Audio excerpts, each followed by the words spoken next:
Le manoir Hastings brillait comme si cette nuit avait été préparée pour impressionner le monde entier, mais derrière les verres fins et les sourires répétés, il y avait une tension que personne ne voulait voir. Dans le salon principal, 40 invités parlaient à voix basse, complimentant les fleurs, la musique et le futur mariage de Vanessa Cole avec Adrian Hastings, un milliardaire respecté.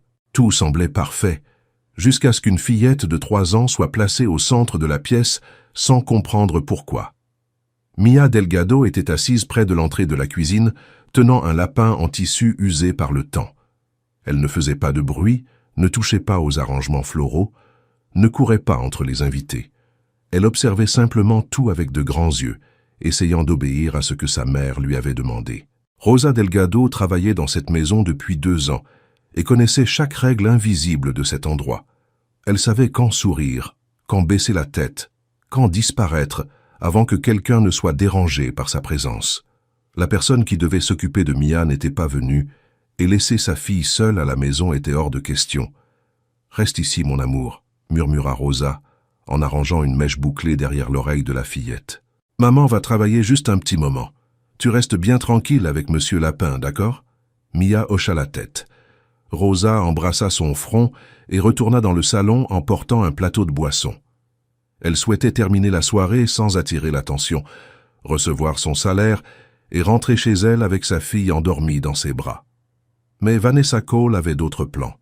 Vanessa circulait parmi les invités dans une robe claire qui scintillait sous les lustres. Elle était belle, élégante et entraînée à paraître gentille lorsqu'il y avait un public. À 30 ans, elle portait la certitude de celle qui avait toujours vu les portes s'ouvrir devant elle. Pour elle, ce manoir faisait déjà partie de sa victoire. Dans 3 mois, elle serait l'épouse d'Adrien, et tout le monde semblait accepter que sa place était à ses côtés. Puis elle vit Mia. Au début, ce ne fut qu'un regard d'agacement. Ensuite, un sourcil levé. Vanessa s'arrêta au milieu d'une conversation, tenant son verre et demanda à une employée « À qui est cet enfant ?» La femme hésita. « C'est la fille de Rosa, madame, la gouvernante. »« La fille de la gouvernante ?» répéta Vanessa, comme si ces mots salissaient l'air. « À une fête formelle ?» Quelques invités proches firent semblant de ne pas entendre, mais se rapprochèrent discrètement. Vanessa sourit, ce sourire doux qui cachait une intention amère, et marcha jusqu'à Mia. La fillette leva lentement le visage, serrant le lapin contre sa poitrine. « Bonjour, petite », dit Vanessa, avec une voix trop douce pour être sincère. « Tu sais que ce n'est pas une fête pour les enfants ?» Mia ne répondit pas. Elle regarda simplement sa mère, qui se trouvait de l'autre côté du salon. Rosa remarqua le mouvement et sentit son cœur se serrer. Elle posa le plateau sur une table et accourut en essayant de rester calme. « Excusez-moi, madame », dit Rosa, arrivant précipitamment. « Elle ne dérangera pas. Je vais l'emmener à la cuisine maintenant. » Vanessa leva la main, l'empêchant de passer. « Ce n'est pas nécessaire. Peut-être est-il bon que tout le monde se souvienne qu'il existe des endroits adaptés à chaque personne. » Le salon devint plus silencieux. C'était le genre de phrase que personne ne voulait répéter, mais que beaucoup entendaient. Rosa serra la main de Mia avec une force délicate. Elle savait qu'une réponse déplacée pouvait lui coûter son emploi. Et son emploi, c'était le loyer, la nourriture, les médicaments quand Mia tombait malade, la petite sécurité qu'elle parvenait encore à offrir. « Elle n'a rien fait », dit Rosa à voix basse. « Elle n'a rien fait parce qu'elle n'en a pas encore eu le temps », répondit Vanessa, regardant les invités comme si elle attendait leur approbation. « Les enfants touchent à tout, et certaines mères devraient comprendre les limites. » Mia baissa les yeux. Rosa se pencha pour la prendre dans ses bras, mais Vanessa bougea avant elle. Sur une table latérale se trouvait une petite paire de ciseaux, laissée par une décoratrice qui ajustait des rubans sur les arrangements. Vanessa prit l'objet avec naturel comme s'il faisait partie d'un jeu élégant. « Vanessa !» murmura Margaret Bell, amie de la défunte mère d'Adrien. « Qu'est-ce que vous faites ?»« Je montre seulement une chose simple, » répondit Vanessa. Tout se passa trop vite. Elle attrapa l'une des mèches bouclées de Mia, celle que Rosa coiffait tous les matins, et la coupa. Le son fut faible, presque perdu sous la musique douce. Il sembla traverser toute la pièce. Mia resta immobile. Ses yeux cherchèrent d'abord sa mère, puis la mèche tombait dans la main de Vanessa. Elle ne pleura pas immédiatement, comme si son cœur mettait quelques secondes à comprendre l'humiliation. Puis ses lèvres tremblèrent, et des larmes silencieuses commencèrent à couler sur son visage. Rosa s'agenouilla sur le sol, attirant Mia contre elle. « Regarde-moi, ma fille. Tout va bien. Maman est là. » Mais tout n'allait pas bien. Une partie des cheveux de Mia était inégale, coupée près du côté de sa tête. Le lapin en tissu tomba sur le sol de marbre et la fillette s'agrippa au tablier de sa mère, comme si elle voulait disparaître à l'intérieur. « Voilà !» dit Vanessa, tenant la mèche comme si elle avait résolu un problème. « Maintenant, elle a peut-être l'air plus arrangée. La prochaine fois, Rosa, laissez votre fille à la maison. » Personne ne rit. Certains invités détournèrent le regard, honteux de leur propre lâcheté. D'autres chuchotèrent, ne sachant pas s'ils devaient intervenir ou attendre que tout passe. Margaret fit un pas en avant, indignée. « C'était mal, Vanessa. Complètement mal. » Vanessa leva les yeux au ciel. « Ce ne sont que des cheveux. Ça repousse. » Ce fut à ce moment-là que les portes du bureau s'ouvrirent.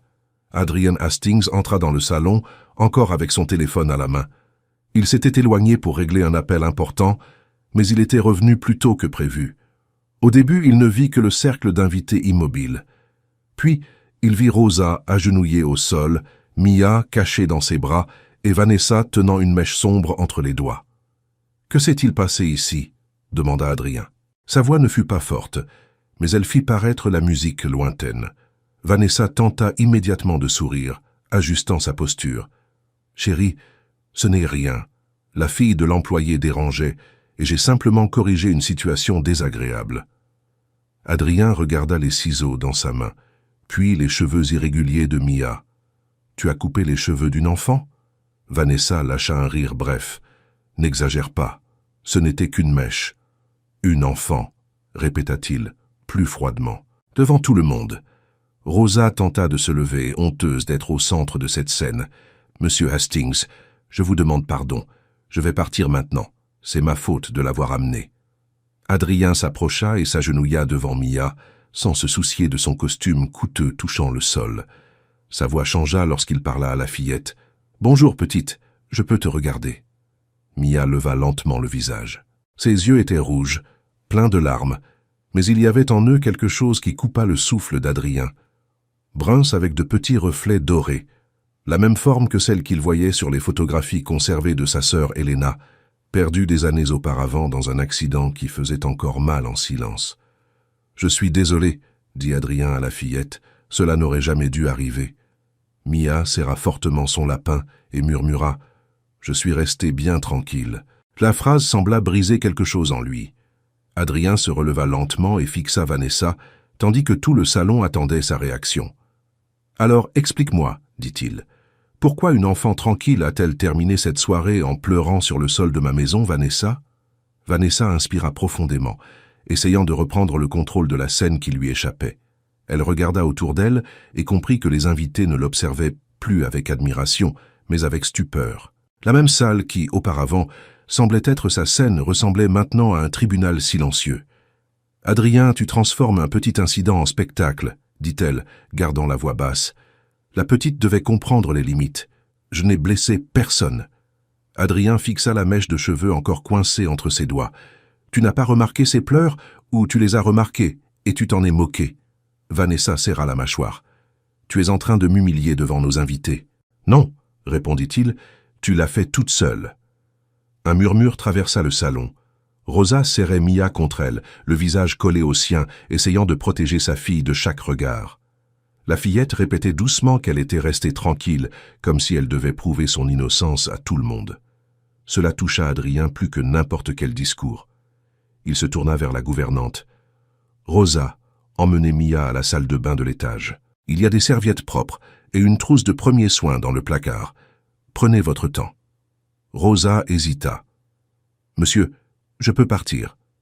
Je ne veux pas causer davantage de problèmes. »« Vous n'avez causé aucun problème, » dit Adrien.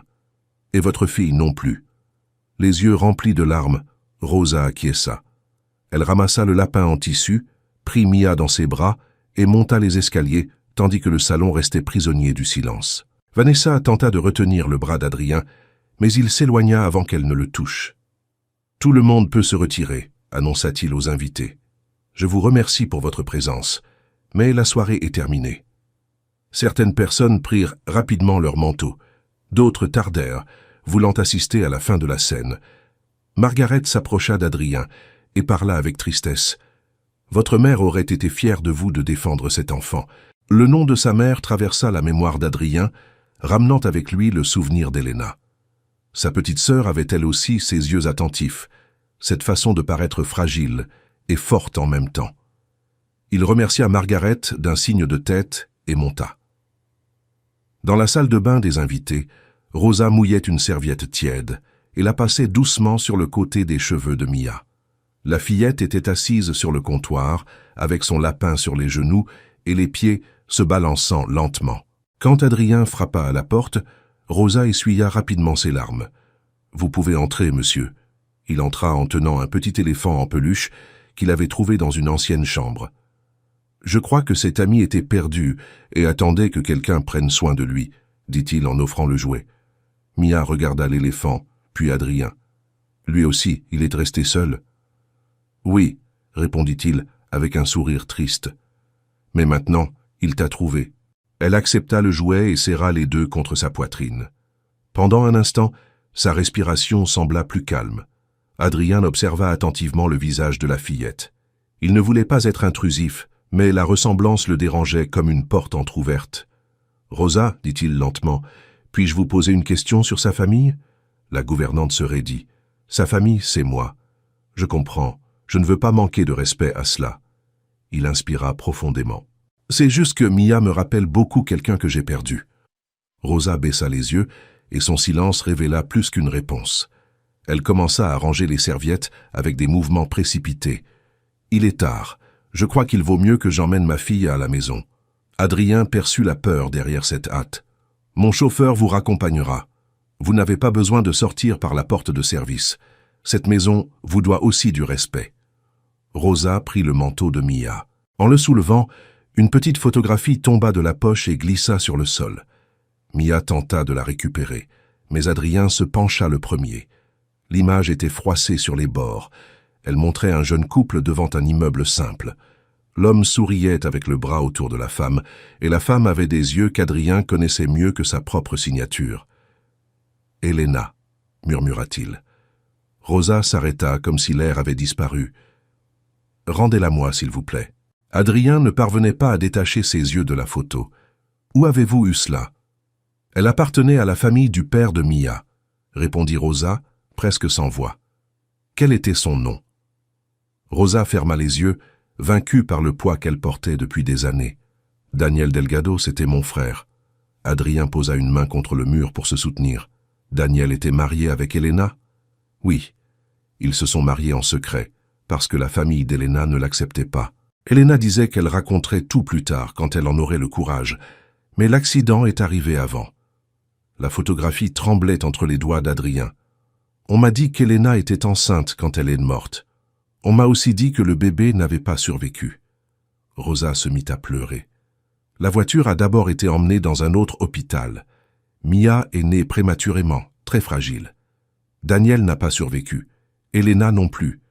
J'étais la seule parente arrivée à temps. Quand j'ai appris le conflit avec la famille Hastings, j'ai eu terriblement peur. J'ai cru que vous m'enlèveriez la petite. Mia, sans tout comprendre, toucha le bras de sa mère. « Maman, tu es triste ?» Rosa embrassa sa main. « Un peu, mon amour. » Adrien s'approcha lentement, s'agenouillant devant l'enfant. « Mia est la fille de ma sœur ?» Rosa hocha la tête, le visage mouillé.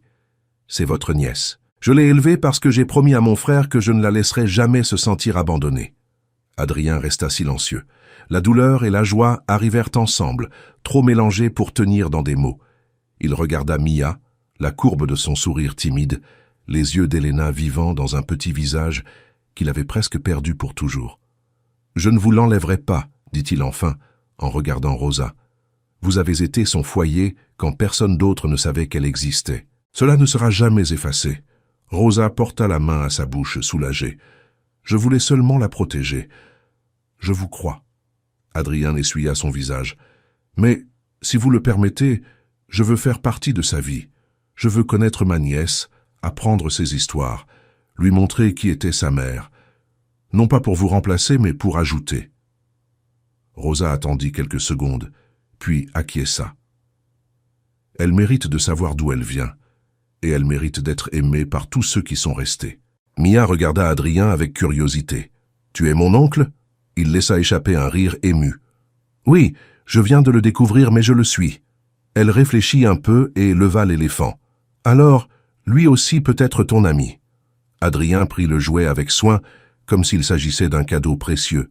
« Ce sera un honneur. » La porte s'ouvrit soudainement. Vanessa apparut dans le couloir, impatiente, les yeux encore brûlants d'orgueil blessé. « Adrien, ça suffit. Tout le monde est parti à cause d'une employée. Tu as une idée du ridicule ?» Il se releva lentement. « Choisis tes prochaines paroles avec beaucoup de soin. » Vanessa regarda Mia, puis Rosa, puis la photographie dans sa main. « Qu'est-ce qui se passe ici ?» Adrien se plaça à côté de la fillette. « Tu as humilié ma nièce ce soir. » Vanessa perdit ses couleurs. Pour la première fois, elle ne trouva pas de phrase toute prête. La fillette qu'elle avait traitée comme invisible était du sang d'Adrien, mais la vérité ne diminuait pas l'erreur. Elle ne faisait qu'en révéler la profondeur. Adrien garda la photographie contre sa poitrine et parla, sans crier. « Le problème n'a jamais été ce qu'elle était pour moi. C'était ce que tu as choisi d'être devant elle aujourd'hui, devant tout le monde là-bas. » Vanessa tenta de dire qu'elle ne savait pas, mais Adrien leva la main. Savoir n'aurait rien changé. Le caractère apparaît quand personne d'important ne semble regarder. La semaine suivante, les fiançailles furent rompues. Rosa et Mia cessèrent de vivre dans la peur. Adrien ouvrit la maison comme une famille, non comme une faveur. Mia reçut des histoires d'Elena, des portraits, des après-midi dans le jardin et un oncle qui arrivait tôt pour l'écouter. Rosa continua d'être sa mère, respectée et protégée. Et cette mèche coupée, conservée dans une boîte, devint le souvenir amer d'une nuit où la cruauté perdit sa place face à la vérité et où une enfant invisible fut enfin vue.